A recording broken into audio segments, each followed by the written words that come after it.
अल्हम्दुलिल्लाहि वस्सलातु लिअहलिहा अम्मा बाद फ़ाऊज़ु बिल्लाहि मिनश्शैतानिर रजीम बिस्मिल्लाहिर्रहमानिर्रहीम। ज़ुरिबत अलैहिमुज़्ज़िल्लतु वल्मस्कना सदक़ल्लाहुल अज़ीम वक़ालन नबिय्यु सल्लल्लाहु तआला अलैहि वसल्लम अख़रिजुल यहूद वन्नसारा मिन जज़ीरतिल अरब वसदक़ रसूलुहुन नबिय्युस सादिक़ुल अमीन। ना अहल हमारा माली है मासूम गुलों का क्या होगा, ना अहल हमारा माली है मासूम गुलों का क्या होगा। कोरों को इजाज़त बक बक की मोमिन की सदा पे है बंदिश, ना अहल के हाथ में बाग रहा अंजाम गुलिस्तां क्या होगा। मेरे मोहतरम दोस्तों, हुजूर अलैहिस्सलातु वस्सलाम की आमद से कबल दो आलमी ताकतें उरूज पर थी, एक रूम दूसरी फ़ारिस। अहले रूम का ताल्लुक़ अहले किताब से था। रूमियों ने जब ईसाईयत कबूल की तो उन्होंने यहूदियों पर उनकी ज़िंदगी तंग कर दी, उनकी इबादत गाहों को जला डाला और उनके दर बदर कर दिया। तब यहूदी अपनी ज़िंदगी चैन और सुकून से गुजारने के लिए हर उस जगह और मुल्क का इंतखाब करते जहाँ मुसलमानों की हुकूमत होती। चुनाचे सन 16 हिजरी में जनाब उमर बिन ख़त्ताब रज़ी अल्लाह ताला अन्हु ने जब बैतुल मुक़द्दस को ईसाइयों के कब्ज़े से आज़ाद कराए तो इन्हें बैतुल मक़दस आने जाने और ज़ियारत की इजाज़त दे दी है। उसके बाद इसी दौरान जब कभी सलेबी जंग होती, ईसाई बैतुल मुक़द्दस पर कब्ज़ा जमा लेते तो वो मुसलमान और यहूदियों का कत्ल आम शुरू कर देते। 19वीं सदी तक यही सिलसिला चलता रहे। 19वीं सदी के बाद ईसाइयों के दिल में यहूदियों के ख़िलाफ़ शदीद नफ़रत और मज़ालिम फिर से उभर आए हैं। इनका उभरना बरहक था क्योंकि अल्लाह का वादा है। सूरतुल बकरा में आयत नंबर 16 में रब्बुल आलमीन फरमाते हैं, ज़ुरिबत अलैहिम अज़्ज़िल्लतु वल्मस्कनतु, और अल्लाह का वादा सच्चा होता है। मशरक़ी यूरोप में लाखों यहूदी बेघर हो गए हैं। अमेरिका, बरतानिया और फ़िलिस्तीन में आकर आबाद होना शुरू हुए हैं। ये खिलाफत उस्मानिया का आखिरी दौर था। ऐन उसी वक़्त में थियोडोर हर्ज़त नामी शख्स ने इस थियोनियत नज़रिए की बुनियाद रखी, जिसके दीगर मकासद में एक अहम मकसद ये भी था कि यहूदी दुनिया भर में बिखरे हुए हैं, उनके लिए एक कौमी वतन होना चाहिए, जिसके लिए उन्होंने फ़िलिस्तीन का इंतखाब किया है।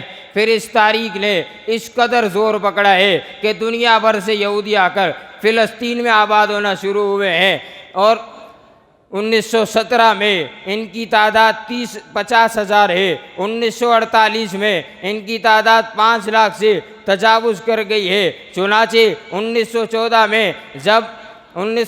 में जब पहली जंग अज़ीम हुई है, सल्तनत उस्मानिया ने जर्मनी का साथ दिया है और यहूदियों ने बरतानिया का इस शर्त पर साथ दिया है कि वो उन्हें फ़िलिस्तीन वतन मुकर्रर करके देगा और वहाँ उनके लिए आज़ाद यहूदी रियासत कायम होगी। लेकिन जर्मनी को शिकस्त होती है। बाज़ शिकस्त बरतानिया ने खिलाफत उस्मानिया का शीराज़ा बिखेर कर रख दिया है और फ़िलिस्तीन पर एक बार फिर गैर मुस्लिम बरतानिया का कब्ज़ा हो गए। 1947 को वज़ीर ख़ारिजा ऑफ बरतानिया ने ऐलान बाल्फोर किया है कि फ़िलिस्तीन में आज़ाद यहूदी रियासत के क़याम में बरतानिया उनकी मदद करेगा। लेकिन यहूदियों और मुसलमानों के दरमियान शदीद झड़पें होने लगी तो बरतानिया ने फ़िलिस्तीन से जाने का फ़ैसला किया। अक़वाम मुत्तहिदा ने बिलाखिर ये फ़ैसला किया है कि फ़िलिस्तीन को 2 रियासतों में तकसीम किया जाए।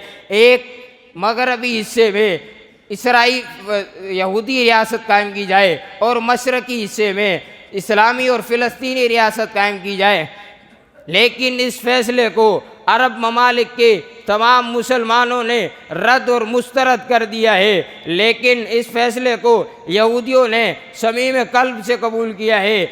इसके बाद 14 मई 1948 को इसराइल के क़याम का ऐलान भी हो गया। ऐलान क्या होना था, जंगें फिर से शुरू हो गई। अरब ममालिक ने जंग की इब्तिदा में बैतुल मुक़द्दस के मशरक़ी हिस्से पर कब्ज़ा कर लिया है। लेकिन जंग के इख्तिताम पर पूरा फ़िलिस्तीन यहूदियों के कब्ज़े में आ गए। तारीख़ में ये पहली मर्तबा हुए मुक़द्दस मकामात यहूदियों के कब्ज़े में आ गए। 2005 तक इसराइल और यहूदी इस पर काबिज रहे, लेकिन 2005 के बाद इसराइल ने गज़ा से अपनी अफवाज और आबादगारों को बुला लिया है। ताहम फ़िज़ाई हुदूद आज भी उसके कंट्रोल में है, जबकि अक़वाम मुत्तहिदा आज भी इस बात पर मुसिर है कि गज़ा का इलाका इसराइल के ज़ेर कब्ज़ा है, जबकि इसराइल का खुद का ये दावा है कि बैतुल मुक़द्दस हमारा दारुल हुकूमत है, ये हमारे आबा व अजदाद की मीरास है, जबकि इनका ये दावा बिल्कुल गलत है, जिसका अल्लामा इकबाल ने यूँ जवाब दिया था, ए खाक फ़लस्तीन पे यहूदी का अगर हक है, खाक फ़लस्तीन पे यहूदी का अगर हक, हस्पानिया पर हक नहीं क्यों अहले अरब का। शामीन गिरामी, इस दावे को मुकम्मल बैनुल अक़वामी हिमायत हासिल है और कई आलमी ताकतें इसराइल का मुसलमानों पर शदीद मज़ालिम के बावजूद उन्हें दहशतगर्द कहने के बजाय वो उन्हें मजलूम और मासूम समझती है और मजलूमों के लिए बनने वाली आवाज़ को, उठने वाली कुव्वत और जमात को, यानी हमास को वो दहशतगर्द कहती है। मैं उनसे पूछना चाहता हूँ कि बतलाओ ना इंसानी हकूक़ के दावेदारों, क्या ये खुला तज़ाद नहीं है? ये खुला तज़ाद नहीं है, तुम इंसानी हकूक़ के दावेदार हो।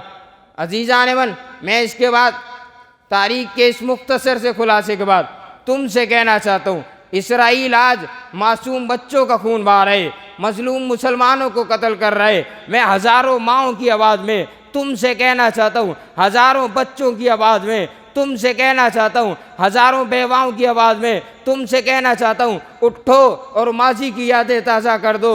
उठ मर्द मुजाहिद, होश में आ, ए गैरत मुस्लिम, जोश में आ, कंधे से मिला कर कंधा कर, सब सीधी यूँ होश में आ, नारे तकबीर लगा, कुफर के ऐवानों पर ऐसी कारी ज़रब लगा, याद रखें नस्लें इनकी कोई इब्न सलाहुद्दीन आया था।